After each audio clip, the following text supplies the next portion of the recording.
बोलिए, पहले इस फिगर को बनाइए, फिर इस फिगर को, तब ये तब यहाँ से। ठीक, बनाइए।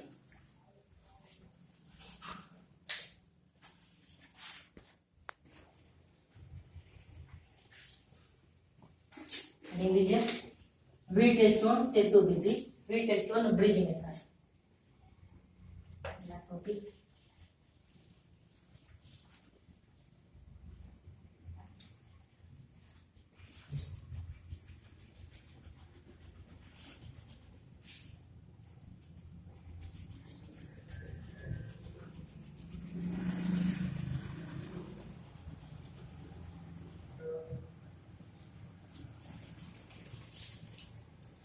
चलिए लिख चुके हैं, हेडिंग दे चुके हैं। आप देखिए, हम लोग समझेंगे कि व्हीटस्टोन सेतु विधि क्या है। इस व्हीटस्टोन सेतु विधि में 5 संधारित्र होते हैं। कितने संधारित्र? 5। पांचों संधारित्र में से 4 संधारित्र को मिलाकर एक सम चतुर्भुज की आकृति प्रदान किया गया होता है। ये करंट चैप्टर में ये थ्योरम सिद्ध भी करना है। अभी आप प्रश्न बनाना सीखेंगे, मेथड जानकर कि प्रश्न कैसे बनाया जाता है। इसमें 5 संधारित्र होते हैं। 5 में से 4 संधारित्रों को मिलाकर एक सम चतुर्भुज की आकृति प्रदान किया गया होता है, सम चतुर्भुज की आकृति। और उसकी एक विकर्ण में 5वें संधारित्र को स्थापित किया गया होता है तथा दूसरे विकर्ण में बैटरी और स्विच को लगाया गया होता है। अब इस तरह का अगर प्रश्न आ जाए, अगर इस मेथड का कोई प्रश्न आ जाए, जैसे ये सब, जैसे अभी जो मेथड हम पढ़े हैं, series method, parallel method, parallel series method और शॉर्ट सर्किट मेथड, ये मेथड फ्लॉप कर जाए, तब उसके बाद ये मेथड काम करता है, व्हीटस्टोन विधि। इसको समझेंगे। देखिए, इसमें 5 संधारित्र होता है। जैसे ये मान लेते ये C1 संधारित्र है, C1 पहला संधारित्र है, इसकी धारिता C1 है। ये दूसरा संधारित्र है, इसकी धारिता C2 है। उसके बाद ये तीसरा संधारित्र है,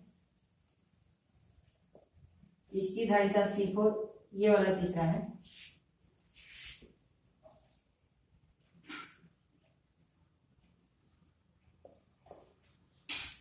ये तीसरा संधारित्र है, इसकी धारिता C3 है। और ये चौथा संधारित्र है, इसकी धारिता कितना है? C4 है। इसमें 4 तो हो गए।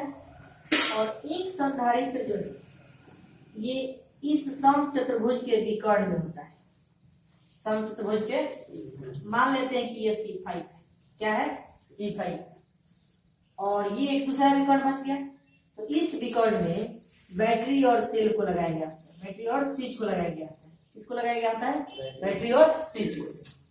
मतलब व्हीटस्टोन सेतु विधि के अंतर्गत 5 संधारित्र होते हैं। कितने संधारित्र? 5। पांचों संधारित्रों में से 4 संधारित्रों को मिलाकर एक सम चतुर्भुज की आकृति प्रदान किया गया होता है। एवं 5वें संधारित्र को इस सम चतुर्भुज के एक विकर्ण में स्थापित किया गया होता है। अब इस तरह का प्रश्न आ जाए तो आप कैसे हल करेंगे? समझ गए? ये व्हीटस्टोन विधि के अंतर्गत कितने? 5 संधारित्र। 5 में से 4 को एक सम चतुर्भुज की आकृति प्रदान किया गया होता है और 5वें संधारित्र को इसके विकर्ण के रूप में स्थापित किया गया होता है। अब कहता है ए और बी के बीच समतुल्य धारिता बताइए। ए और बी के बीच समतुल्य धारिता बताइए। तो हम कैसे इस प्रश्न को बनाएंगे, तरीका क्या होगा, मेथड क्या होगा, उसको समझिए। मेथड समझिए। कहता है इसमें कि यदि C1 तिरछा गुना कीजिए, क्रॉस मल्टीप्लिकेशन किया जाता है। C1 में किससे? C3 से। फिर उसके बाद ये क्रॉस मल्टीप्लिकेशन किया जाता है C4 में किससे? C2 से। तो कह रहा है यदि C1 गुने C3 बराबर हो जाए C2 गुने C4 के, C2 गुने C4 के, यदि आपस में बराबर हो जाए, बताइए यदि इतना हो तब C5 को हटा देते हैं, C5 को हटा देते हैं, नेग्लेक्ट कर देते हैं। ये याद रखना है आप लोग को, ये नियम, इतना हटा देते हैं। किसको हटाएंगे? C5। कब? जब C1 गुने C3 बराबर C2 गुने C4 हो जाएगा तब। अगर यदि कंडीशन ये फुलफिल हो जाता है तो C5 को हटा देते हैं। जब C5 को हटाएंगे तो अब फिगर कैसा होगा? अब देखिए, अब फिगर कुछ ऐसा हो जाएगा।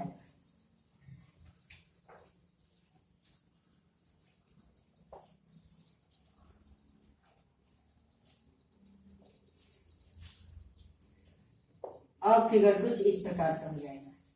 और ये ए बिंदु है और ये वाला बी बिंदु है, ये C1 है, ये C2 है, ये C3 है और ये C4, इस प्रकार से हो जाएगा।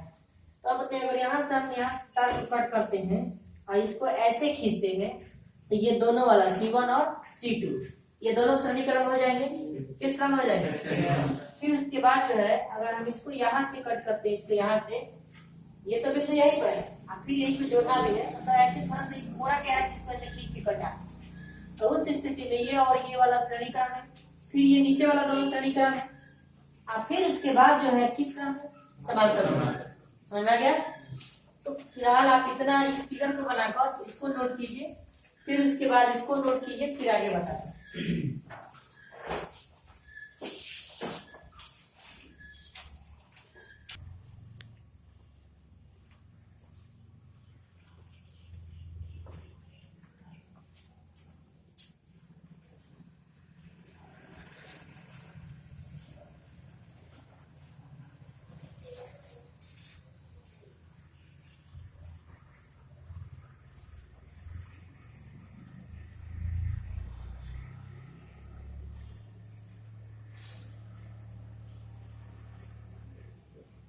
बोलिए, बना चुके हैं?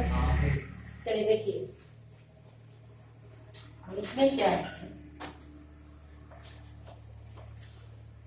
अब यहां से ये दोनों, ये C1 और C2 किस क्रम हो जाएंगे? श्रेणी क्रम। तो श्रेणी क्रम हो जाएंगे। तो आप पिक्चर कुछ इस प्रकार से है, देखिए ऐसे होगा पिक्चर, ये C1 है और ये C2 है,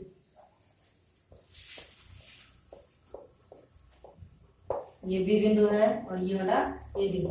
अब इस प्रकार से हो जाएगा, और ये हो जाएगा C3 और ये हो जाएगा C4। अब इन दोनों को पहले किस क्रम में? श्रेणी क्रम में हल करेंगे। किस क्रम में हल करेंगे? श्रेणी क्रम। तो श्रेणी क्रम में हल करेंगे, दो अलग अलग है, तो डायरेक्ट सूत्र लगाए थे C1 गुना C2 बटा C1 प्लस C2। तो C1 यहां से लिखेंगे हम, अब ये ऐसे हो जाएगा, अब पिक्चर ऐसा हो जाएगा, ये बी बिंदु हो जाएगा और ये वाला ए बिंदु, और ये होगा C1 गुने C2 बटा में C1 प्लस C2 हो जाएगा। और इसके लिए होगा C1 की जगह C4 और C2 की जगह C3। इसके लिए होगा, यहाँ लिख रहे हैं C4 गुने C3 बटा में C4 प्लस C4 अब ये दोनों किस क्रम में है? समांतर। किस क्रम में? समांतर क्रम। तो अब समांतर क्रम में लिखेंगे, देखिए लिखेंगे इसीलिए CAB बराबर C1 प्लस C2 होगा। समांतर क्रम के लिए क्या होगा? C1 plus C2। C1 की जगह आपको कितना है? C1 गुने C2 बटा C1 प्लस C2। C2 की जगह आपको कितना है? C4 गुने C3 बटा C4 प्लस C3। तो लिखेंगे C1 गुने C2 बटा में C1 plus C2 plus C2 की जगह पर C4 गुने C3 और बटा में C4 प्लस C3। यही आंसर है। तरीका समझ में आ गया सवाल को बनाने का? ये मेथड समझ में आया?